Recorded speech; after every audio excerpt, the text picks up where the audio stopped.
알렉산더 대왕을 아십니까? 정말 위대한 왕이지 않습니까? 33살에 세상을 제패한 자입니다. 그런데 그의 이제 부대 중에 이름이 알렉산더, 똑같은 이름을 가진 말썽꾸러기 병사가 있었다고 합니다. 얼마나 많이 사고를 치는지 수많은 병사들이 이 병사 알렉산더를 바라보면서 아유 저거 죽일 놈, 저 나쁜 놈, 저런 빌어먹을 놈, 정말 모든 그런 욕이란 욕은 다 들어먹고 살았던 그런 병사였던 것 같습니다. 한쪽은 위대한 왕의 이름인데 한쪽은 가장 말썽꾸러기 병사로서 욕을 바가지로 먹는 것이죠. 알렉산더 대왕이 참다 못해서 그 병사를 호출했습니다. 그 병사는 자기 죄를 자기가 아니까요, 그죠? 자기 이름이 어떤 이름인지도 알고 있고 자기가 어떻게 살았는지도 아니까 그렇게 이제 덜덜 떨면서 알렉산더 대왕 앞으로 나왔다고 합니다. 알렉산더가 그 병사가 나왔을 때 그 앞에다 칼을 갖다가 팍 꽂았다고 합니다. 어떤 감정이 들었을까요? 그 병사가 이제 나는 죽었구나, 이제 이런 생각이 들었던 것이죠. 그렇게 덜덜덜 떨고 있는데 알렉산더가 그 병사에게 이렇게 이야기했습니다. 내가 너한테 두 가지의 선택을 주겠다. 어떤 선택이었을까요? 죽을래, 살래. 네, 이제 이렇게 이야기했습니다. 이름을 바꾸든지 인생을 바꾸든지 둘 중에 하나만 해라. 난 더 이상 너 때문에 못 견디겠다. 이름을 바꾸든지 알렉산더라는 이름을 버리든지 아니면은 알렉산더라는 그 이름답게 너가 살아가든지 둘 중에 하나만 택하라는 것이죠. 이름의 값이 곧 인생의 값이라고 이야기를 하는 이야기인 것 같습니다.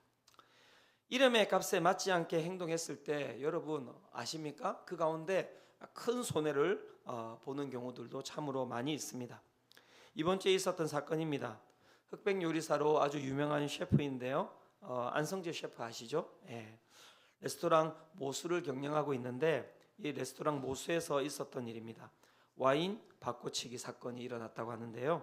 한 고객이 식사간에 와인을 시켰는데 2000년산 와인을 시켰다고 합니다. 그런데 이 소믈리에가 2005년산을 가져왔대요. 저희는 이게 2000년산인지 무슨 2005년산인지 2020년산인지 잘 모르는데 이 고객이 이렇게 아주 맛을 잘 봤나 봐요. 그러면서 이야기를 했다는 거예요. 이게 내가 먹어본 2000년산하고는 맛이 다른 것 같다. 이제 이렇게 이야기를 했는데 그 소믈리에가 대처를 잘 못한 것 같아요. 그러니까는 대처를 잘 못했다는 건 뭘까요?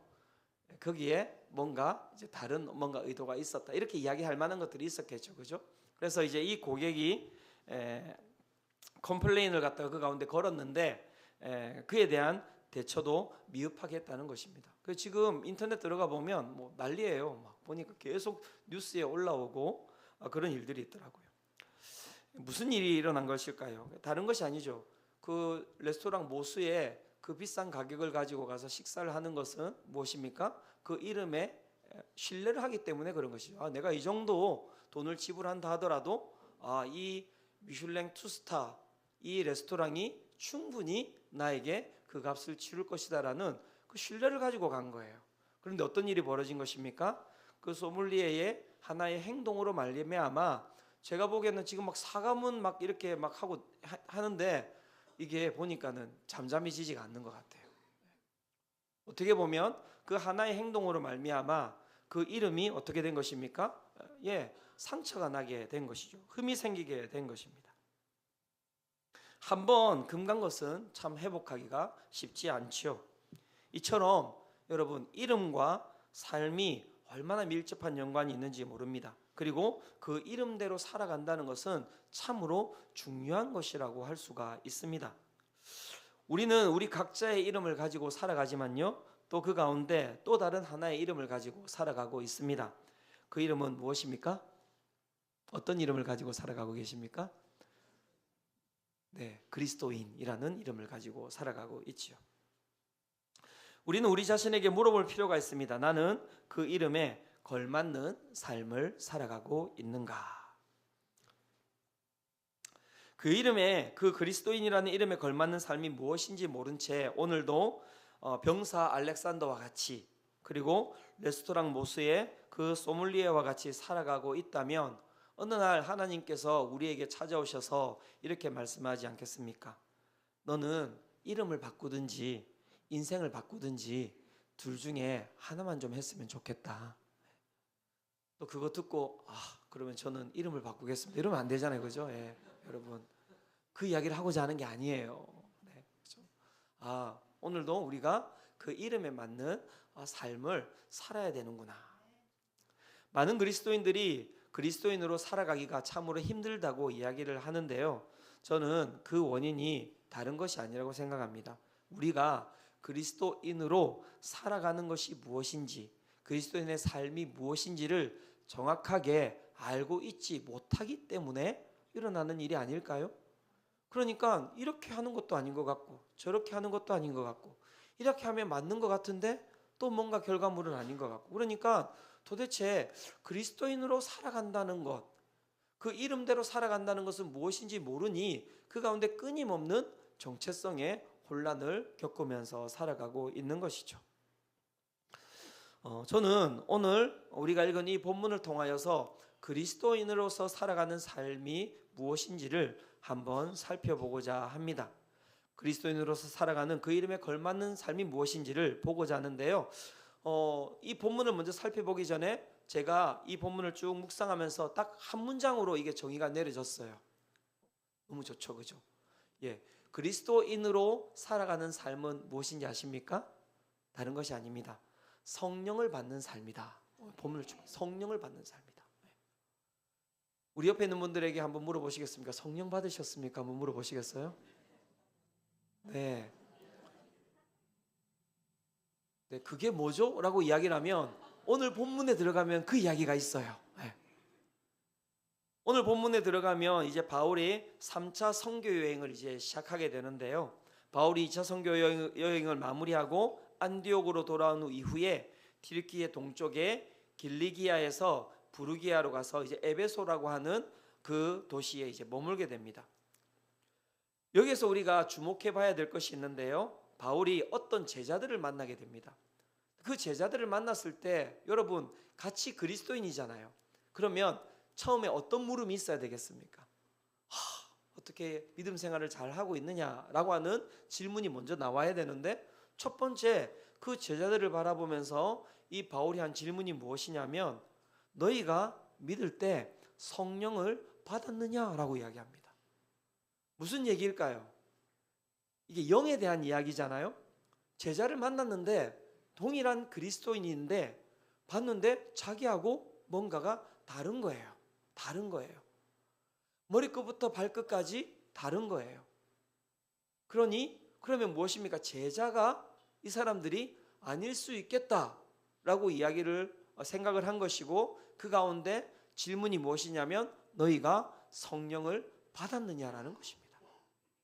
사랑하는 성도님들, 성령을 받으셨습니까? 네. 그런데 이 질문에 대해서 참 그 바울이 그러니까 아주 영적으로 민감한 사람이 맞는 거예요. 딱 제자들이 바로 이렇게 대답을 합니다.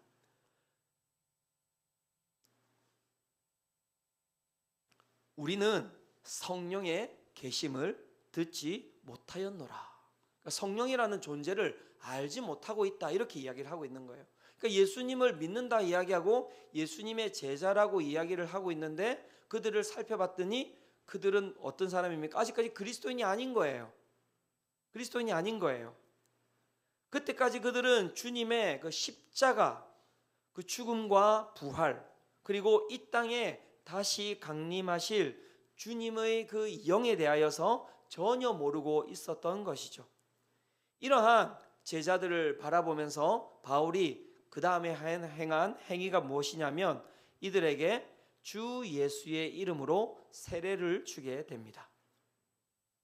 주 예수의 이름으로 세례를 베풀었다고 하는 것이 무엇인지를 여러분 잘 들으셔야 되는데, 이것이 무엇이냐면 그리스도인의 삶, 그리고 성령을 받는 삶과 동일한 것입니다. 주 예수의 이름으로 여러분 세례 받으셨습니까? 그 가운데 들어가 있는 내용이 뭡니까? 라고 이야기를 하면 또 다들 고개를 숙이시잖아요. 이렇게. 네. 자, 자, 잘 들어보십시오. 주 예수의 이름으로 세례를 베풀었다는 것에 이 내용은 무엇이냐면 정말 우리 가운데 가장 중요한 거예요. 가장 중요한 거예요. 여러분 항상 기억하셔야 될 것. 예수께서 나를 위해 이 땅에 오셨고 우리의 죄값, 나의 죄값을 위하여 십자가에 죽으셨고 그리고 죽음을 깨트리시고 부활하셨고 그리고 그 부활하신 예수 그리스도를 구주로 믿는 자, 구원자로 주님으로 믿는 자에게는 동일하게 예수님과 동일하게 죽음을 이기고 부활하게 될 것이다 라고 하는 것을 믿는 것이 무엇입니까? 여러분, 주 예수의 이름으로 세례를 받는 거예요. 여러분, 제가 방금 이야기한 이 복음을 믿으십니까? 그러면 여러분 성령을 받으신 거예요. 그럼 성령을 받으신 거예요.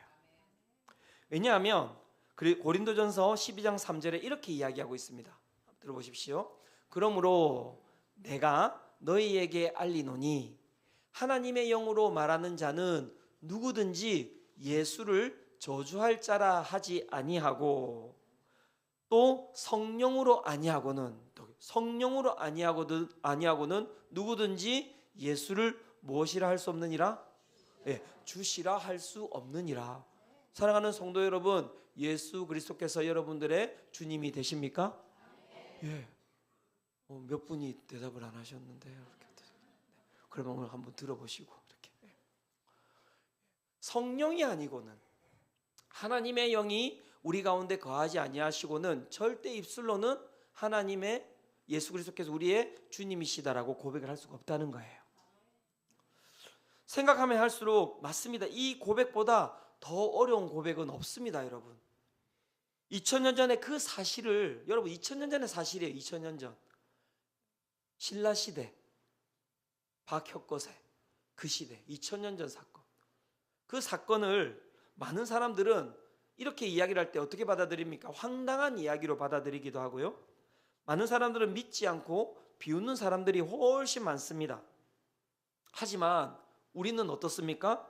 보지도 못한 그 황당한 이야기 그것을 믿고 우리는 오늘도 입술 가운데 그 예수를 구주로 고백하고 있는 것이죠.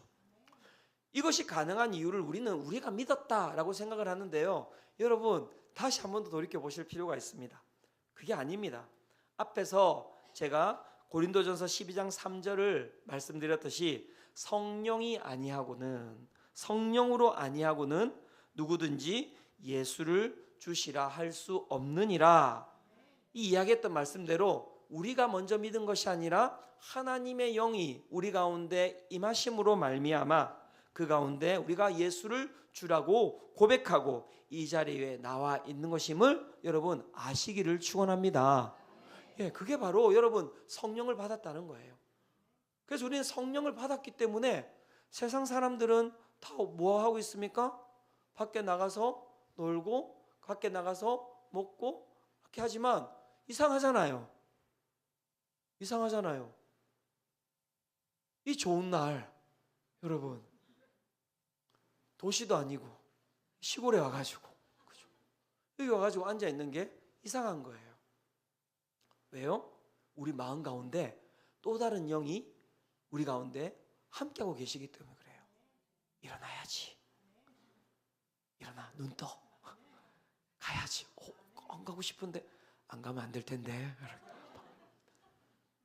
그래 와서 앉아 있는 거예요. 그걸 내가 민감하게 생각하지 않고 있는 것이죠. 근데 여기서 우리가 한 가지 더 기억해야 될 게 있습니다. 아, 그렇구나. 그러면 내가 예수를 구주로 믿었다고 고백했으니 성령 받는 삶, 그리스도인으로서 살아가는 삶은 이게 다구나. 이렇게 하고 끝이 난다면 오늘 설교를 마무리해야 되겠지만 그게 아니더라고요. 엄청 뭐가 많아요, 여러분. 한 주로 이야기하기 어려울 정도로. 신앙은 그렇게 끝이 나는 것이 아니고 그 이후에 보니까 말씀이 이렇게 이야기를 하고 있는데 말씀을 한번 잘 보셨으면 좋겠습니다. 사도행전 19장 5절과 6절입니다. 이렇게 이야기하고 있습니다. 한번 보십시오. 그들이 듣고 주 예수의 이름으로 무엇을 받으니? 세례를 받으니 바울이 그들에게 안수함에 무엇이 그들에게 임하셨습니까? 예, 성령이 그들에게 임하심으로 하고 끝이 난 게 아니에요. 그죠? 그 다음에 무엇이 따라오고 있습니까? 예, 방언도 하고 예언도 하였다. 예. 이게 그리스도인의 삶이에요.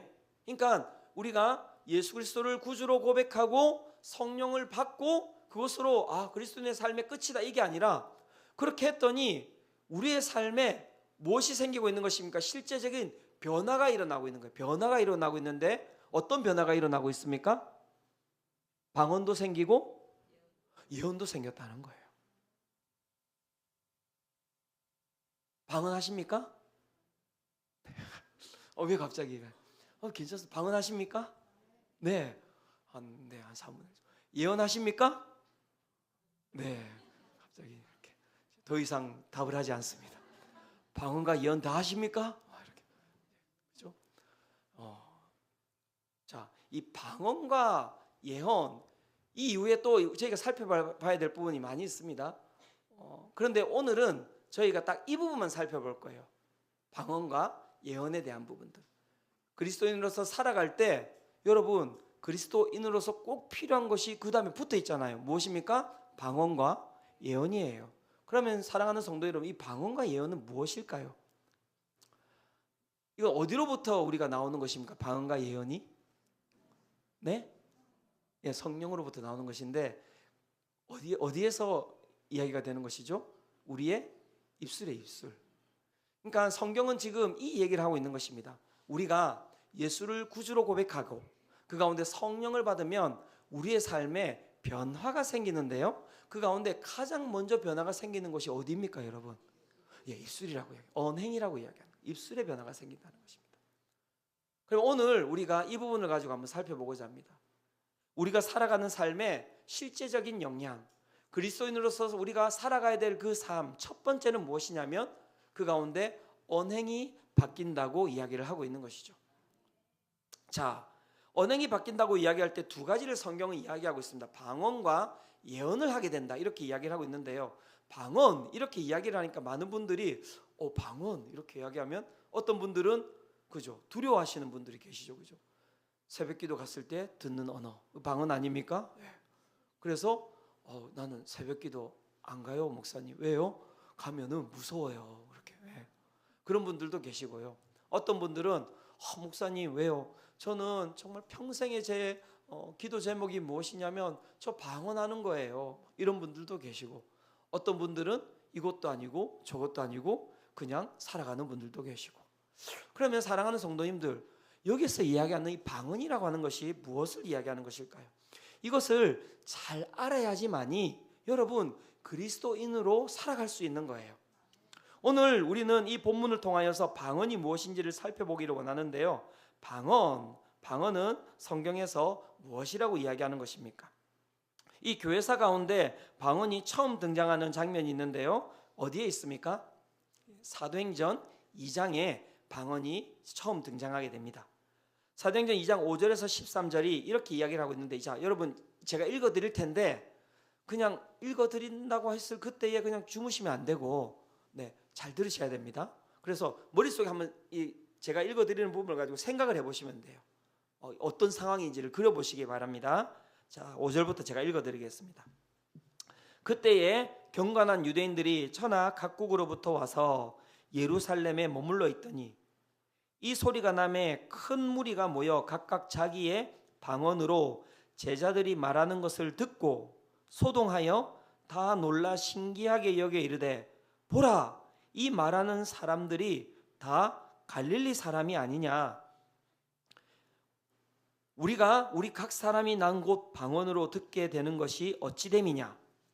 우리는 바데인과 메데인과 엘람인과 또 메소보다미아, 유대와 갑바도기아, 본도와 아시아, 부르기아와 밤빌리아, 애국과 및 구레네에 가까운 리비아 여러 지방에 사는 사람들과 로마로부터 온 나그네 곧 유대인과 유대교에 들어온 사람들과 그레데인과 아라비아인들이라 우리가 다 우리의 각 언어로 하나님의 큰 일을 말함을 듣는도다 하고 다 놀라며 당황하여 서로 이르되 이 어찌 된 일이냐 하며 또 어떤 이들은 조롱하여 이르되 그들이 새 술에 취하였다 하더라.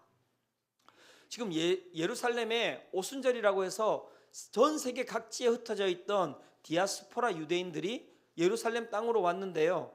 지금 여기에 지금 제가 쭉 바데, 메데, 엘람, 메소포타미아, 유대, 갑바도기아 쭉 이야기했는데 16개 지역이 나오는데 이 16개 지역이 다 어떤 것이냐면 다른 게 아니라 유대인이 생각하는 세상의 전부예요. 세상의 전부. 그러니까 무슨 얘기입니까? 온 세상 사람들이 다 지금 어디에 몰려와 있다는 것입니까? 예루살렘에 몰려와 있는데 그때 어떤 일이 일어났습니까? 하나님께서 제자들에게 성령을 부어주셨어요.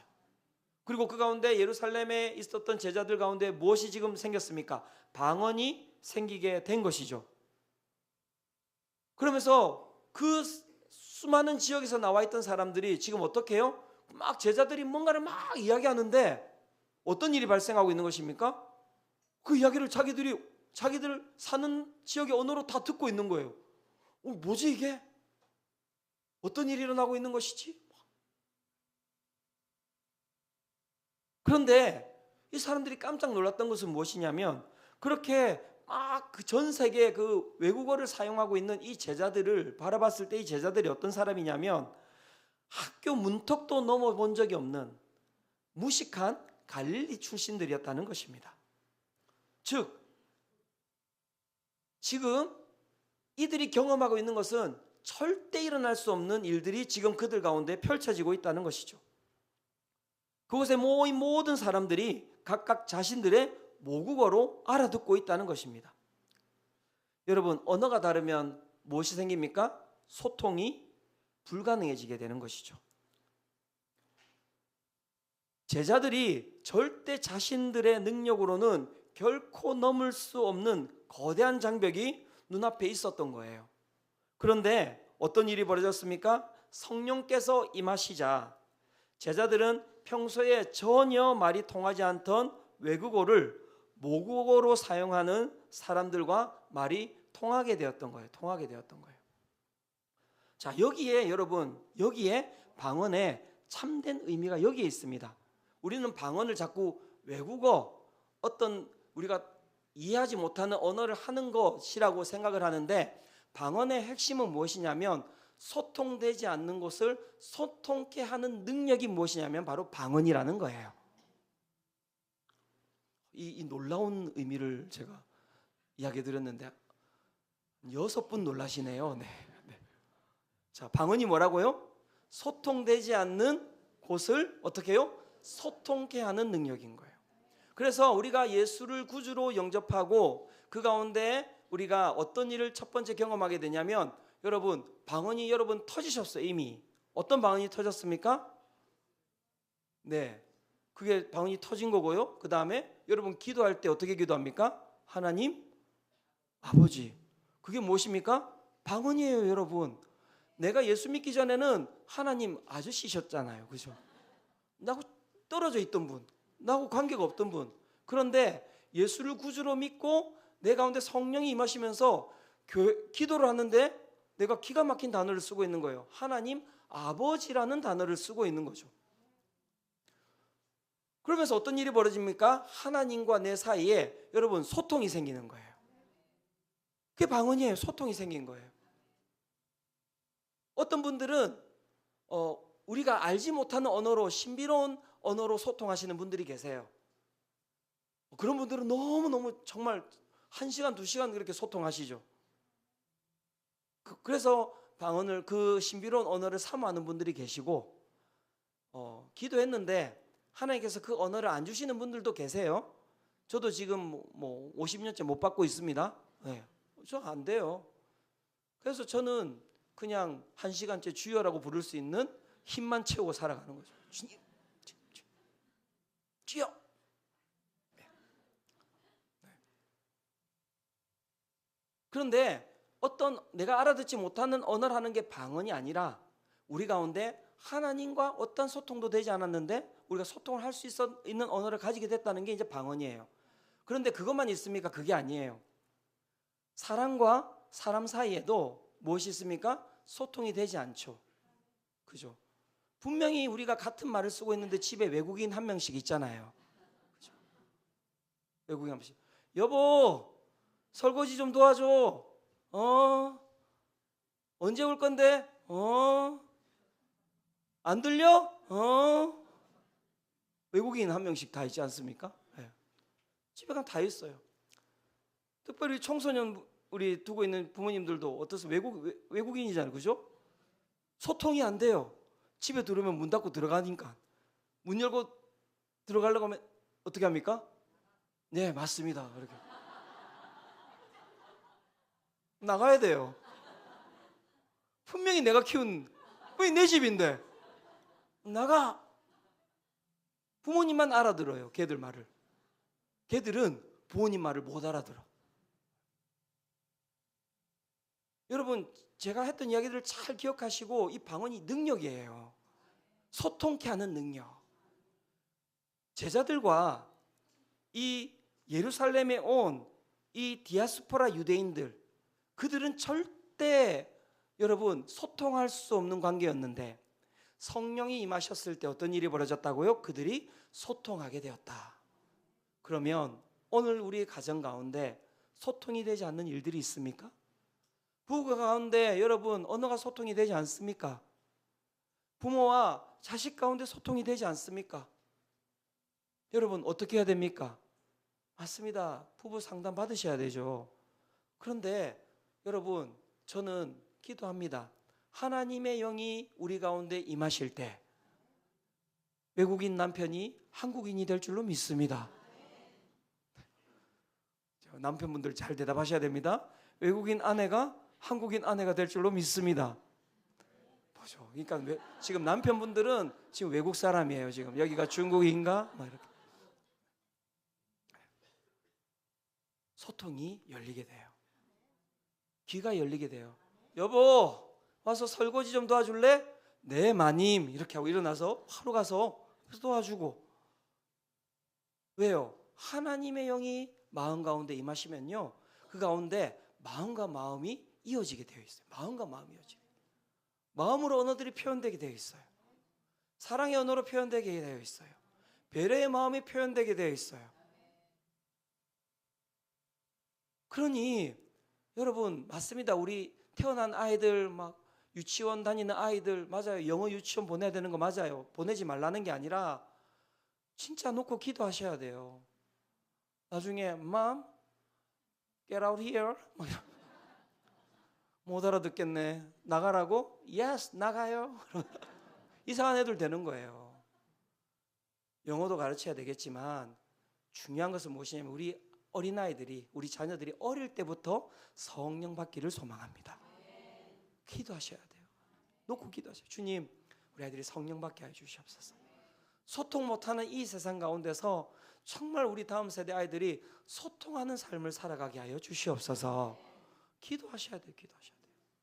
성령께서 입술을 열어주시고 그 가운데 소통하는 능력을 허락하여 주실 줄로 믿습니다.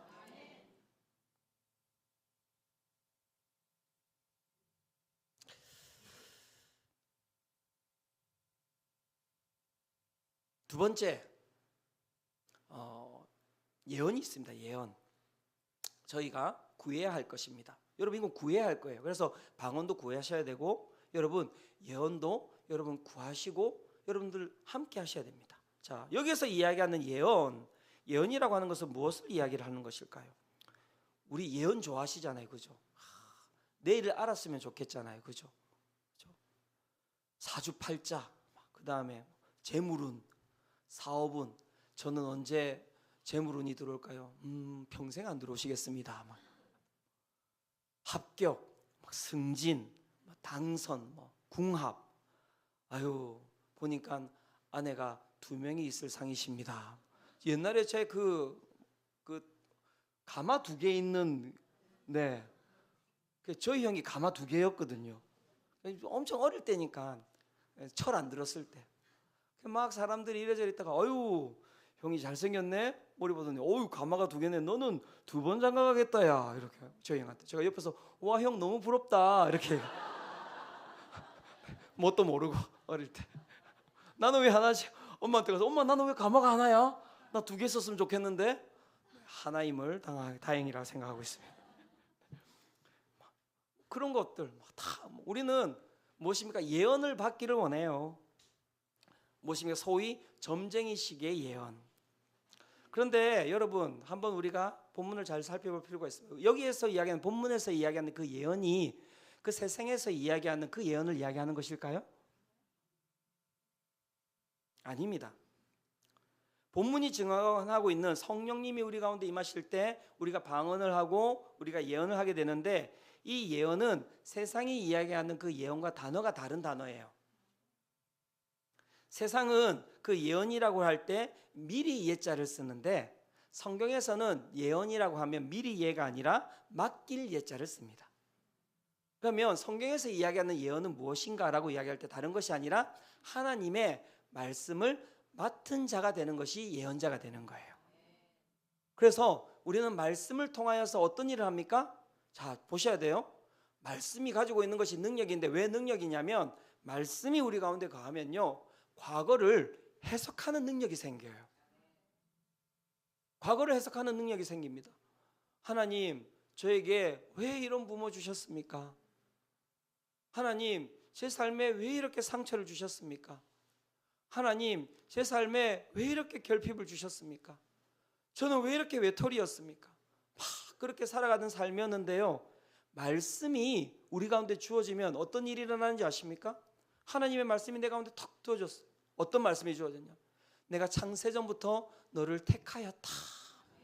그 말씀 하나가 어느 날 내 가운데 탁 들어오면요 과거가 해석이 되는 거예요. 그 어렵고 힘들고 외로운 가운데서도 내가 살펴봤더니 창세전부터 하나님께서 나를 택하셔서 이렇게 나를 인도하셨구나. 상처도 필요 없고 결핍도 필요 없고 하나님 내 삶에 감사밖에 없네요. 하나님 감사합니다. 기가 막힌 일이 벌어지는 거예요. 하나님의 말씀이 우리 가운데 임하시면 여러분 현재를 분별하게 돼요. 분별하게 돼요. 누가 저한테 와가지고 목사님 예언을 받기를 원합니다. 어떤 예언을 해드릴까요? 내일 주식시장이 빨간불일까요? 파란불일까요? 제가 가지고 있는 것이 오를까요? 내릴까요? 그렇게 물어보면 제가 뭐라고 답하겠습니까? 그러면 말씀으로 바로 분별력을 드리죠. 그러므로 땅에 있는 지체를 죽이라. 곧 음란과 우정과 사욕과 악한 정욕과 탐심이니 탐심은 우상 숭배니라. 사랑하는 성도님 분별력을 가지셔야 돼요. 내일 일상을 사셔야지 아침에 일어나자마자 핸드폰 켜고 그 오르나 내리나 그거 보고 계시면 제가 한마디 해드릴까요? 탐심은 우상 숭배고 우상 숭배의 삶은 망합니다. 제가 이야기 드리는 건 제가 주의 드리는 거예요. 거기 꽂혀 있는 분들 계시죠? 내일이 궁금하신 분들 계시죠? 그 끝은 죽음입니다. 일상을 사시기를 축원합니다. 제가 무슨 투자하지 마라 주식하지 이게 아니라 거기에 탐욕으로 우상 숭배로 갇혀 있는 분들 계시잖아요. 제가 예언해 드릴게요. 하나님의 말씀을 위탁받아서 말씀 드릴게요. 내려놓으셔야지 삽니다. 내려놓으셔야지 삽니다. 세상 따라가다 죽습니다. 이게 바로 예언이에요, 여러분. 말씀이 있으면 우리의 현실에 분별력이 생기는 거예요. 분별력이 생깁니다. 아, 이 길은 가면 안 되는 것이구나. 아, 이 길은 가야 되는 길이구나. 분별력이 생기는 거예요. 말씀이 있으면 여러분 우리가 예언을 하게 되는데요. 미래를 예측하게 됩니다. 예측하게 됩니다. 저희 지금 자녀가 그렇다는 건 아닙니다. 예입니다. 저희 애가 중학교 1학년부터 고등학교 3학년 때까지 6년 동안 공부를 하나도 안 한 거예요. 아빠가 목사니까 예언을 받으러 온 거예요. 아빠, 제 미래는 어떻게 될까요? 여러분 예측 가능하시지 않습니까? 정확하게 예측 가능하죠. 어떻게 여러분 이야기하시겠습니까? 그래도 막 희망을 가져라. 그렇게 이야기하시겠습니까? 예측 가능하죠. 내가 정확하게 이야기해 줄게. 수능은 일단 망할 거다. 그리고 네가 가고자 하는 곳에 갈 수 없어. 말씀에 이런 말씀이 있단다. 사람이 뿌린 대로 거둔다라는 말씀이 있단다. 콩 심은 데는 콩이 나는 거야. 팥 심은 데는 팥이 나는 거야. 네가 6년 동안 무엇을 심었는지를 잘 살펴본다면 그 살펴보는 것 가운데 너의 미래가 달려 있는 것이야. 하나님께서 말씀하셨어. 나를 갖다가 무시하지 말라고. 내가 반드시 이 진리를 지키겠다고 말씀하셨다. 뿌린 대로 거둔다. 너 이 말씀을 지키고 살아가면 반드시, 그런데 무엇입니까? 축복받는 것은 축복받을 거예요. 그죠? 아닙니까? 여러분, 자, 여러분들에게 하나님께서 무엇을 주셨습니까? 예언의 능력을 주셨습니다. 그죠? 왜 두 분밖에 아멘이라고 안 하시죠? 우리 가운데 예언의 능력을 주신 거예요. 하나님의 말씀을 통하여서 우리의 삶을, 과거와 현재와 미래를 예측할 수 있는 그 능력을 우리 가운데 주신 것이죠. 사랑하는 성도 여러분, 그래서 성령께서 우리 가운데 거하실 때 여러분, 그리스도인의 삶은 아주 건강해지게 됩니다. 아주 건강해지게 됩니다. 세상보다도 더 상식적으로 살아갈 수밖에 없게 됩니다. 왜 그렇습니까? 하나님의 말씀이 그의 삶에 있기 때문에 그런 것이죠.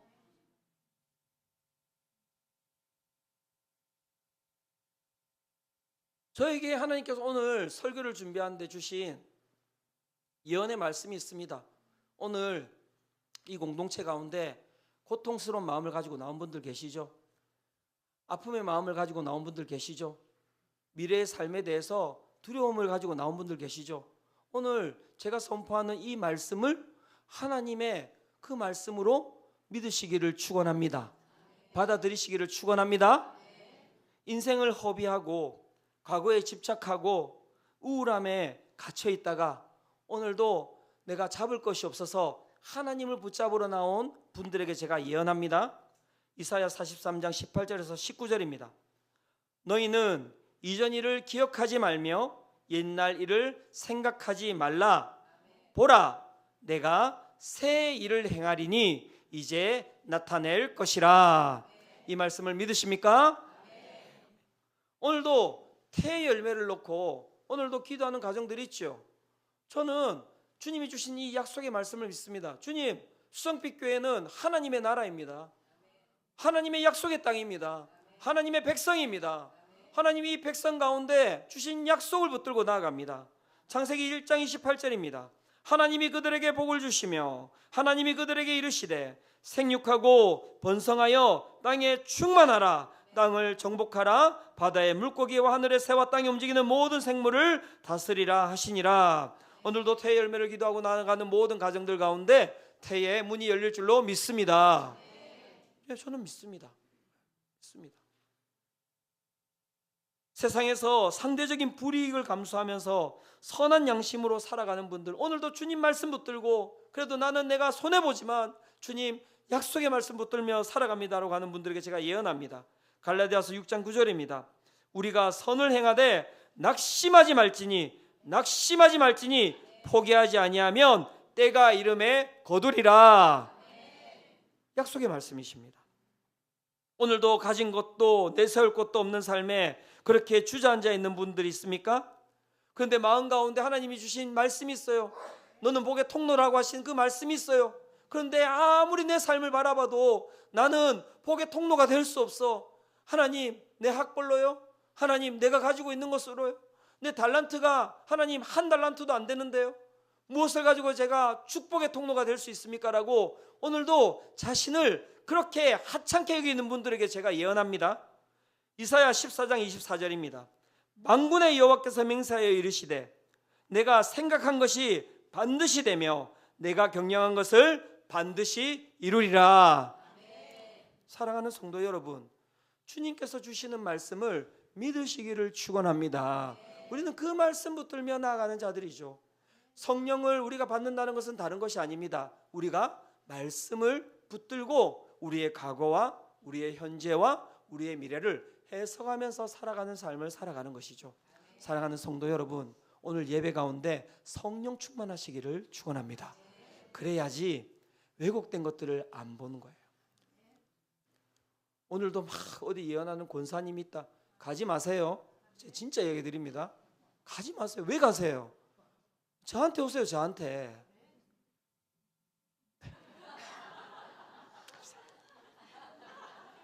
권사님 이번 주 만나실까요? 네, 저한테 오세요. 그 순장님한테 가세요. 순장님들이 예언하는 분들이세요. 사모하세요, 여러분. 그 자리를 사모하세요. 얼마나 복된 자리인지 모릅니다, 여러분. 예언이라고 하는 것은 나의 삶을 고추 세우는 것, 똑바로 세우는 것을 넘어서서 내 옆에 있는 나의 이웃들까지 여러분 바로 세우는 그러한 능력이 있기 때문에 그런 거예요. 저는 우리 수성빛교회 우리 성도님들이 그리스도인으로서 이렇게 첫 번째 언행이 바뀌는 그 은혜를 경험하시고, 주님이 말씀하신 소통의 능력, 방언으로 주님이 말씀하신 과거를 해석하고 현재를 분별하고 미래를 예측해 나가는 그러한 사람의 인생을 바로 세워주는 그러한 복된 삶으로 한 주간 살아가는 우리 모든 성도님들 되시기를 축원합니다.